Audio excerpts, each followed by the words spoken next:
ಅಖಂಡ ಭಾರತ ವಾಹಿನಿಯ ಮತ್ತೊಂದು ವಿಡಿಯೋಗೆ ಸ್ವಾಗತ.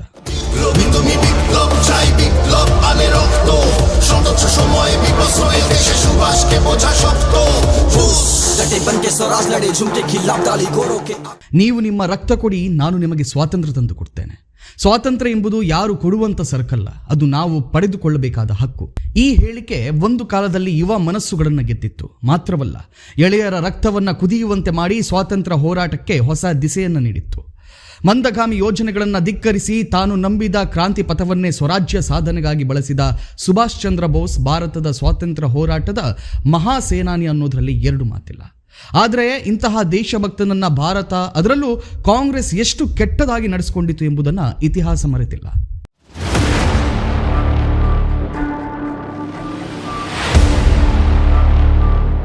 ತಾನು ಕಷ್ಟಪಟ್ಟು ಗಳಿಸಿದ್ದ ICS ಪದವಿಯನ್ನೇ ತಿರಸ್ಕರಿಸಿ ಸ್ವಾತಂತ್ರ್ಯ ಸಂಗ್ರಾಮಕ್ಕೆ ಧುಮುಕಿದ ಬೋಸ್ರಿಗಿದ್ದ ರಾಜಕೀಯ ಚಿಂತನೆಯ ವೈಶಾಲ್ಯತೆ ಆ ಕಾಲಮಾನದ ಯಾರೊಬ್ಬರಲ್ಲೂ ಇರಲಿಲ್ಲ.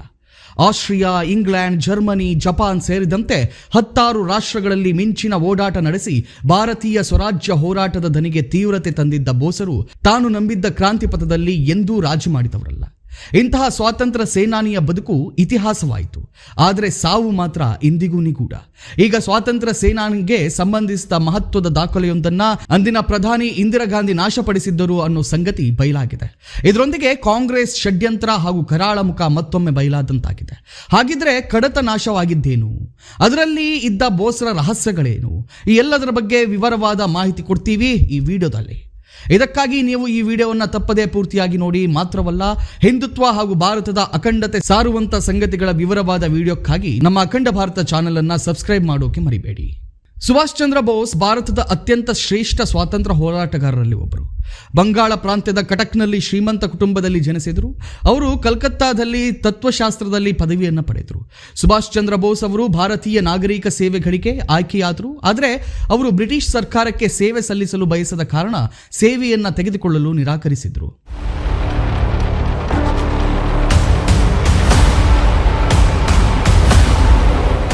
ಬೋಸ್ ಅವರು 1921ರಲ್ಲಿ ಭಾರತೀಯ ರಾಷ್ಟ್ರೀಯ ಕಾಂಗ್ರೆಸ್ ಸೇರಿದರು.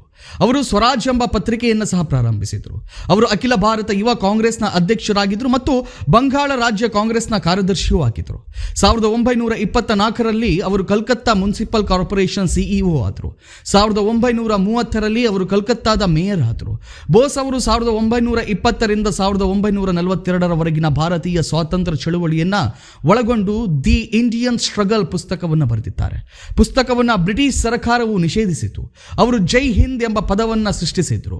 ಅವರ ವರ್ಚಸ್ಸು ಮತ್ತು ಶಕ್ತಿಯುತ ವ್ಯಕ್ತಿತ್ವವು ಅನೇಕ ಜನರನ್ನ ಸ್ವಾತಂತ್ರ್ಯ ಹೋರಾಟಕ್ಕೆ ಪ್ರೇರೇಪಿಸಿತು ಮತ್ತು ಭಾರತೀಯರಿಗೆ ಸ್ಫೂರ್ತಿಯನ್ನು ನೀಡುತ್ತಾ ಇದೆ. ಅವರನ್ನು ನೇತಾಜಿ ಎಂದು ಕರೆಯಲಾಯಿತು. ಇದು ನೇತಾಜಿ ಅವರ ಸಂಕ್ಷಿಪ್ತ ಇತಿಹಾಸ. ಸ್ವಾತಂತ್ರ್ಯ ಹೋರಾಟದಲ್ಲಿ ಕ್ರಾಂತಿಕಾರಿ ಸಿದ್ಧಾಂತಗಳ ಮೂಲಕ ಹೋರಾಟಕ್ಕೆ ಮುಂದಾಗಿದ್ದ ಕಾರಣಕ್ಕೆ ನೇತಾಜಿ ಸುಭಾಷ್ ಚಂದ್ರ ಬೋಸ್ ಸ್ವತಃ ಗಾಂಧೀಜಿ ಅವರೊಂದಿಗೂ ಟೀಕೆಗೆ ಗುರಿಯಾಗಿದ್ದರು. ಮಾತ್ರವಲ್ಲ, ಇದೇ ಕಾರಣಕ್ಕೆ ಅವರು ಹಲವು ಟೀಕೆ ಹಾಗೂ ವಿರೋಧಗಳನ್ನು ಎದುರಿಸಬೇಕಾಯಿತು. ಹಾಗಿದ್ರೆ ನೇತಾಜಿ ಅವರ ಸ್ವಾತಂತ್ರ್ಯ ಹೋರಾಟದ ಹಾದಿ ಹೇಗಿತ್ತು ಅನ್ನೋದನ್ನು ನೋಡೋದಾದರೆ, ಬೋಸ್ ಅವರು ಸಂಪೂರ್ಣ ಸ್ವರಾಜ್ಯವನ್ನೇ ಪ್ರತಿಪಾದಿಸುತ್ತಾ ಬಂದಿದ್ರು. ಮಾತ್ರವಲ್ಲ, ಇದರ ಸಾಧನೆಗಾಗಿ ಬಲದ ಸಿದ್ಧಾಂತವನ್ನು ಪ್ರತಿಪಾದಿಸಿದ್ರು. ಇದೇ ಕಾರಣಕ್ಕೆ ಬೋಸ್ ಗಾಂಧೀಜಿಯವರ ವಿರೋಧವನ್ನು ಎದುರಿಸಬೇಕಾಯಿತು. ಗಾಂಧೀಜಿಯವರ ಜೊತೆಗಿನ ಭಿನ್ನಾಭಿಪ್ರಾಯದ ಬಳಿಕ ಬೋಸ್ ಅವರು ಸಮಾಜವಾದ ಮತ್ತು ಎಡಪಂಥೀಯ ನಿರಂಕುಶವಾದದ ಕಡೆಗೆ ವಾಲಿತು.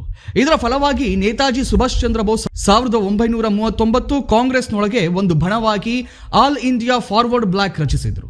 ಎರಡನೆಯ ಮಹಾಯುದ್ಧದ ಪ್ರಾರಂಭದಲ್ಲಿ ಬೋಸ್ ಅವರು ಭಾರತೀಯರನ್ನ ಯುದ್ಧಕ್ಕೆ ಎಳೆಯುವ ಮೊದಲು ಸಮಾಲೋಚನೆ ಮಾಡದ ಸರ್ಕಾರದ ವಿರುದ್ಧ ಪ್ರತಿಭಟಿಸಿದರು.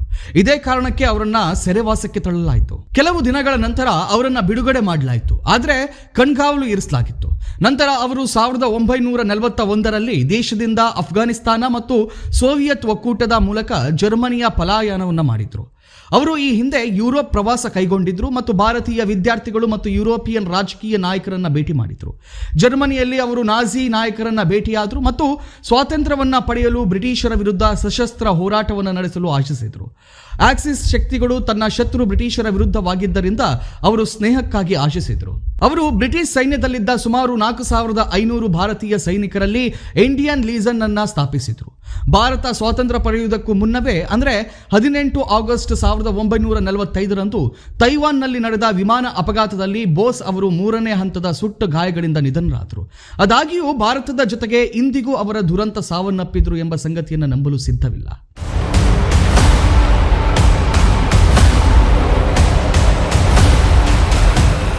ಅಂದು ಕೂಡ ನೇತಾಜಿ ಸಾವಿನ ರಹಸ್ಯ ಪತ್ತೆ ಹಚ್ಚಬೇಕೆಂಬ ಆಗ್ರಹದ ಹಿನ್ನೆಲೆಯಲ್ಲಿ ಸರ್ಕಾರ ತನಿಖಾ ಏಜೆನ್ಸಿಗಳನ್ನು ನೇಮಿಸಿತ್ತು. ಇದರ ಫಲವಾಗಿ 1946ರಲ್ಲಿ ಫಿಗ್ದೇಸ್ ವರದಿ ಮತ್ತು 1956ರಲ್ಲಿ ಶಾ ನವಾಜ್ ಸಮಿತಿ ತನಿಖಾ ವರದಿಯನ್ನು ಸಲ್ಲಿಸಿತು. ಇವೆರಡರಲ್ಲೂ ತೈವಾನ್ನಲ್ಲಿ ನಡೆದ ವಿಮಾನ ಅಪಘಾತದಲ್ಲಿ ಬೋಸ್ ನಿಧನರಾದರು ಎಂದು ತೀರ್ಮಾನಿಸಿತು. ಬಳಿಕ 1970ರಲ್ಲಿ ತನಿಖೆ ನಡೆಸಿದಾಗ ಕೋಸ್ಲಾ ಆಯೋಗವು ಉಳಿದೆರಡು ವರದಿಗಳನ್ನೇ ಅನುಮೋದಿಸುವಂತಹ ವರದಿಯನ್ನು ಕೂಡ ನೀಡಿತು. ಆದರೆ ಇಂದಿಗೂ ನೇತಾಜಿಯ ಅನುಯಾಯಿಗಳು ಹಾಗೂ ಲಕ್ಷಾಂತರ ಭಾರತೀಯರು ಅವರ ಸಾವಿನ ರಹಸ್ಯ ಅರಿಯುವುದಕ್ಕಾಗಿ ಕಾಯುತ್ತಲೇ ಇದ್ದಾರೆ. ಅವರ ವಿಚಾರಧಾರೆಗಳಿಂದ ಪ್ರಭಾವಿತರಾದ ಸ್ವಾತಂತ್ರ್ಯ ಹೋರಾಟಗಾರರು ನೇತಾಜಿ ಕಣ್ಮರೆ ಹಿಂದೆ ಕಾಂಗ್ರೆಸ್ ಕೈವಾಡವಿದೆ ಎಂದು ಆರೋಪಿಸುತ್ತಾರೆ.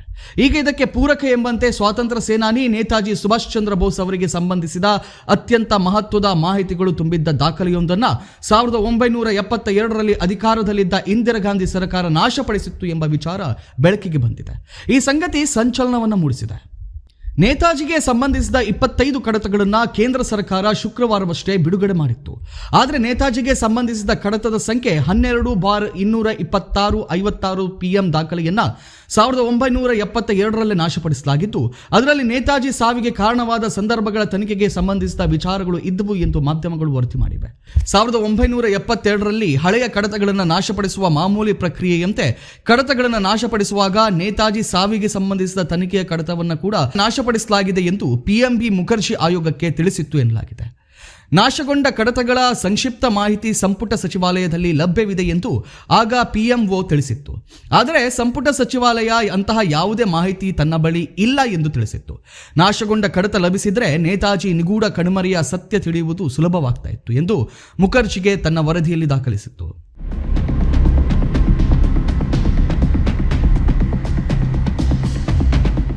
ಪ್ರಧಾನಿ ಇಂದಿರಾ ಗಾಂಧಿ ಯಾವ ಕಾರಣಕ್ಕೆ ದಾಖಲೆಗಳನ್ನು ನಾಶಪಡಿಸಿದರು ಎಂಬುದು ಗೊತ್ತಿಲ್ಲ. ಆದರೆ ಕಡತ ನಾಪತ್ತೆಯ ಹಿಂದೆ ತಮ್ಮ ಹಾಗೂ ತಮ್ಮ ಕುಟುಂಬದವರ ಪಕ್ಷದವರ ತಪ್ಪುಗಳನ್ನು ಮುಚ್ಚಿ ಹಾಕುವ ಅಥವಾ ಷಡ್ಯಂತ್ರಗಳನ್ನು ಮರೆಮಾಚುವ ಉದ್ದೇಶ ಇರಬಹುದು ಎಂಬ ಮಾತು ಕೇಳಿಬಂದಿದೆ. ಇದುವರೆಗೂ ನೇತಾಜಿ ಸುಭಾಷ್ ಚಂದ್ರ ಬೋಸ್ ಸಾವಿನ ರಹಸ್ಯ ಬಯಲಾಗಿಲ್ಲ.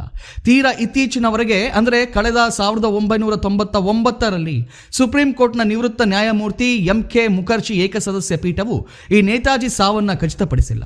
2005ರಲ್ಲಿ ಅಂದರೆ ಈಗ 20 ವರ್ಷಗಳ ಹಿಂದೆಯಷ್ಟೇ ಈ ಆಯೋಗ ವರದಿಯನ್ನು ನೀಡಿತ್ತು.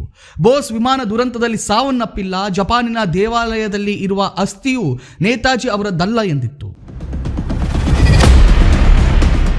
ಇದೇ ಮೊದಲಲ್ಲ, ಇದುವರೆಗೂ ನಡೆದ 3 ತನಿಖೆಗಳು ಸಾವಿನ ಬಗ್ಗೆ ಸ್ಪಷ್ಟನೆಯನ್ನು ಕೊಟ್ಟಿಲ್ಲ. ಈಗ ನಾಪತ್ತೆಯಾದ ಕಡತಗಳು ನೇತಾಜಿ ಸಾವಿನ ಹಿಂದೆ ಇರುವ ಯಾವುದೋ ಷಡ್ಯಂತ್ರವನ್ನೇ ಸಂಕೇತಿಸುತ್ತದೆ.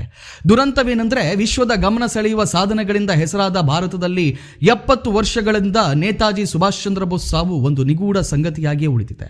ಮೇಲ್ನೋಟಕ್ಕೆ ಪಿತೂರಿ ಎನಿಸುವ ಈ ಸಂಗತಿಯನ್ನ ದೃಢಪಡಿಸಲು ಇರುವ ಕಡತಗಳು ನಾಪತ್ತೆಯಾಗಿವೆ.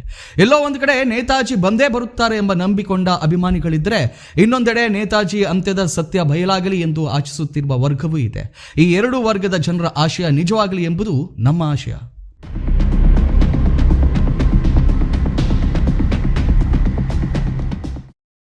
ಅಖಂಡ ಭಾರತ, ಸನಾತನ ಯುಗಾರಂಭ.